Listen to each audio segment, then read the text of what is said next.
Los sucesos más impactantes. Contados por sus protagonistas, familiares, abogados, testigos, jueces y por aquellos personajes que de un modo u otro han tenido relación con la historia. Asturias Negra, la serie de podcast de sucesos del Comercio. Estoy en la avenida de Gijón, esquina con la calle de Llanoponte, en Avilés, en una zona conocida como El Arbolón, un lugar con mucho tráfico y muchos vecinos en el que uno de los 4 centros de servicios sociales de la ciudad se codea con una de las mejores salas de exposiciones. A pesar de la calidad de muchas de ellas, si no vives en la zona, es difícil encontrar un aliciente para venir hasta aquí, más allá de recoger algún paquete en la agencia de mensajería que opera enfrente. Pero durante años no fue así, y un negocio de dudosa reputación atrajo a más clientes de los que les habría gustado tener a los residentes. Hace más de 40 años, a finales de los 70, principios de los 80, había una licorería o whiskería que fue uno de los principales focos de venta de droga de Avilés y cuyo dueño también prostituía a mujeres. Se llamaba Ángel López Fernández y murió a los 32 años en un accidente de tráfico. A pesar de su juventud, ya se había ganado el apelativo del Diablo. Soy Cristina del Río, periodista del Comercio, y hoy no soy yo quien cuenta la historia. Hoy lo hace una de las hijas de Ángel el Diablo. Hola Ana, tú eras muy pequeña cuando tu padre murió. ¿Qué recuerdas de él? Pues hola Cris, mis recuerdos son todos buenos, la verdad. No puedo decir que mi padre me traiga recuerdos malos porque lo que viví con él fueron muchas aventuras. Él era un hombre bastante malo, según dice la gente, pero yo la verdad que el recuerdo que tengo de él es de vivir aventuras y aventuras y aventuras. ¿Por qué sabes que era malo? Porque me lo han contado, porque tengo a mi madre, que la maltrató durante años, porque la metió en la prostitución, porque si a día de hoy no hubiera pasado lo que le pasó, hubiéramos acabado todos en el mismo sitio. Y pues es absurdo pensar esto, pero sí es verdad que las reinas del sur existen y están ahí, lo que pasa es que no lo cuentan, no se las ve. Cuéntame lo que has podido reconstruir de la historia de tu padre. ¿Qué hacía? ¿A qué se dedicaba? ¿Cómo se ganaba la vida? Vamos a empezar por cuando conoce a mi madre. Entonces, yo creo que en ese momento lo encarcelaban. Él se monta en un barco de estos mercantes vía Galicia-Andalucía, Cádiz en este caso, para en unos bares de copas en Sevilla y conoce a mi madre. Mujer ya maltratada por la vida. El conocedor de todo esto capta bien a la persona que conoce, la convence y se la trae. Yo nazco dentro de un mundo de prostitución absoluto, porque la engañan y lo único que conoce mi madre es la vida de los proxenetas, la vida de las drogas, la vida de los caballitos de estos de las ferias ambulantes y demás. Y hostias por todos lados si no les daban lo que no querías, o sea, lo que no querían ellos. Primer recuerdo, pues el primer recuerdo real de mi padre y mi madre, un hacha en la cabeza de mi madre, pues no sé cómo se llaman, donde ponen a los cerdos para partirlos. Y yo recuerdo a mi madre con la cabeza de lado y a mi padre con un hacha, hasta que le dice mi madre, Ángel, está ahí la niña. Veo que conforme vas hilando los retazos que te vienen desordenados a la cabeza, y gracias a algún que otro dato, pocos, de quienes conocieron a tu padre, sabes o estás convencida de que tu madre quizás hubiera sido asesinada. Hubo pocos testigos de aquella relación, o mejor dicho, no es fácil encontrarlos, pero también hubo gente buena gracias a la cual tú, tus hermanos y tu madre salisteis adelante. Ahora, si te parece, vamos a escuchar a Esperanza, en cuya casa dormíais tu madre, tu hermana y tú, y que recuerda un paisaje que habla de esa violencia de él. Él se vino para Asturias, vino a mi casa, y una tarde hablando con mi padre, tío, tengo que dejar el bar, lo voy a vender, no lo voy a vender, porque no funciona, porque tal, porque tumba, porque no sé qué, porque esta se quiere ir para Sevilla, porque yo no quiero perder a la niña, porque su niña era la niña de sus ojos.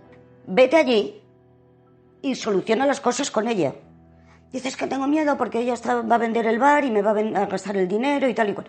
Dice, pues vete para Galicia y soluciona la historia. Entonces dijo él, tío, ven conmigo. Bueno, pues se fue para allí.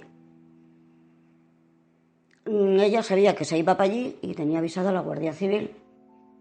Él llegaba con una pistola. Mi padre no lo sabía. Y a mitad del camino le dijo, porque en cuanto llegue me voy a liar a tiros, porque no sé qué. Dice mi padre, ¿a tiros de qué? Porque llevo una pistola, no sé qué. Digo, no. Dice mi padre, no, conmigo no. Para el coche.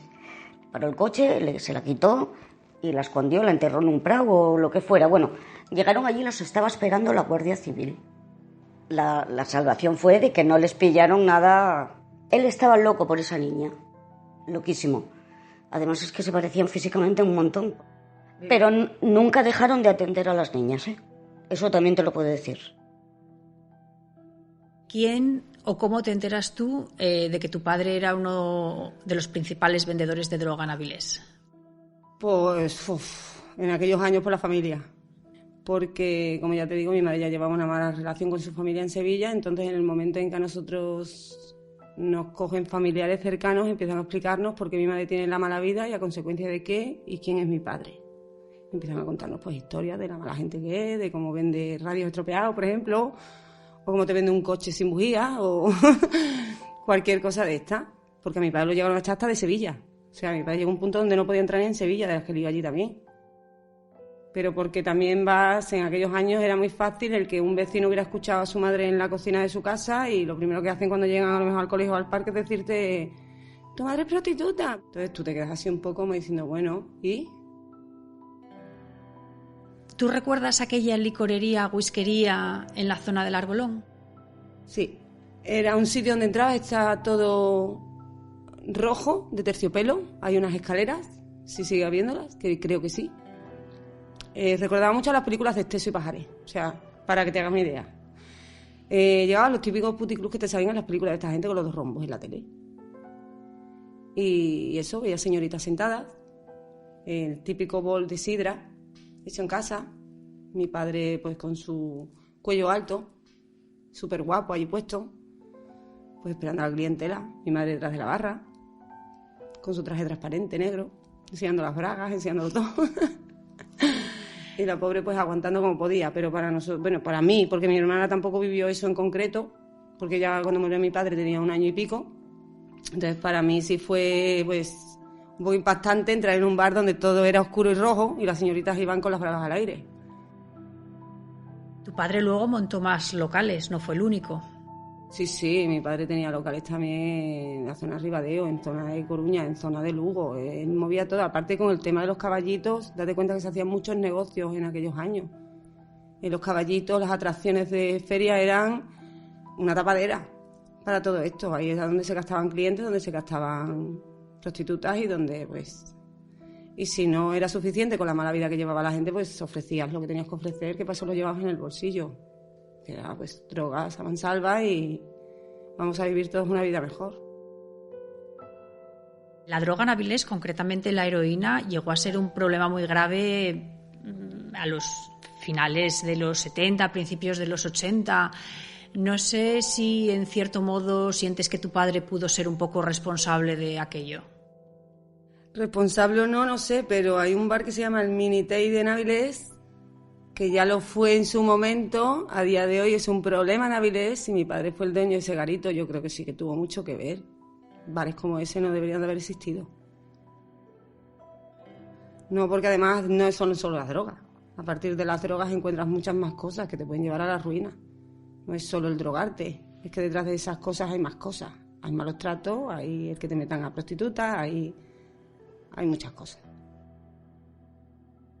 ¿Por qué aceptas participar en esto y cómo es que no te da un poco de vergüenza, por llamarlo de alguna forma, el hablar de tu padre, que no tuvo en ningún caso una vida ejemplar?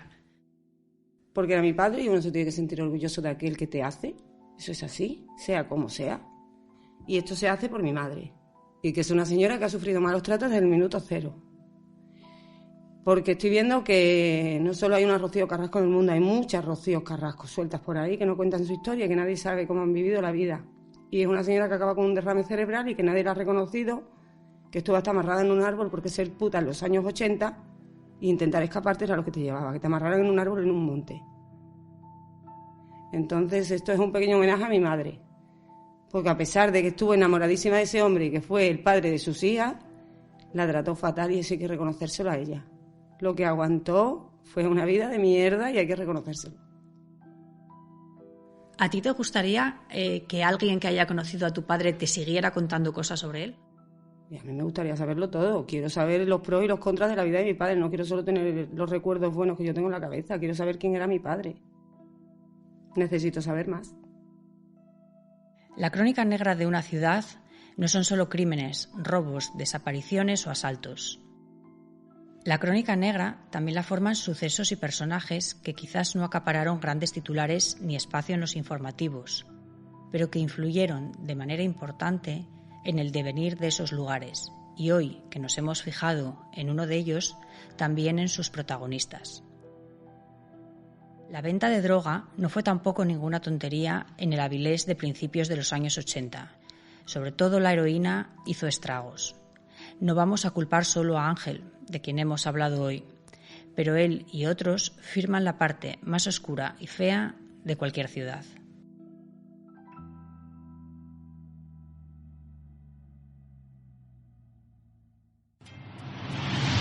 Este podcast ha sido realizado por Cristina del Río en la producción y redacción y Carmen Muñiz en el montaje técnico.